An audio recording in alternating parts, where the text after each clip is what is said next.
हिंदुस्तान की तरफ आंख उठाकर देखने की हिमाकत नहीं कर पाएगा, समंदर के रास्ते घुसपैठ की कोशिश करेगा, तो हमारे जवान उसको समंदर में ही दफन कर देंगे। जी हाँ, इंडियन नेवी ने समंदर के अंदर एक्सरसाइज की है, उसी को लेकर एक डिटेल रिपोर्ट आपके सामने रखते हैं।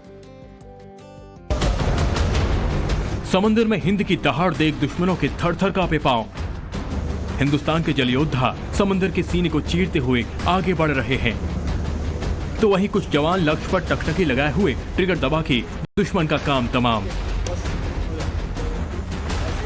भारत का जंगी जहाज समंदर की विकराल लहरों को मात दे रहा है, तो वहीं नेवी के जवान हेलीकॉप्टर से दुश्मनों की टोह ले रहे हैं। मतलब साफ है, हिंद के जलवीर जल और आकाश से सावधान हैं।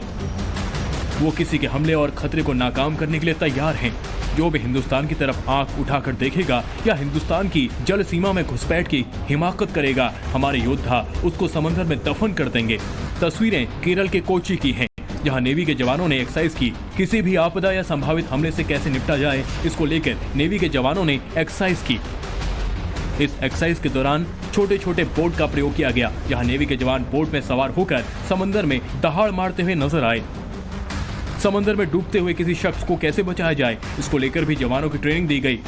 समंदर में किसी भी ऑपरेशन को अंजाम तक पहुंचाना आसान नहीं होता है। कब और कहां दुश्मन जल और आकाश से अटैक कर दे, ये किसी को पता नहीं। लिहाजा इस ट्रेनिंग एक्सरसाइज में नेवी का हेलीकॉप्टर भी साथ दिखा। समंदर के सीने को चीरते हुए हिंदुस्तान का जंगी पोत आगे बढ़ रहा था, तो वहीं नेवी का ये हेलीकॉप्टर सुरक्षा कवच बनकर साथ साथ आसमान में चक्कर काट रहा था।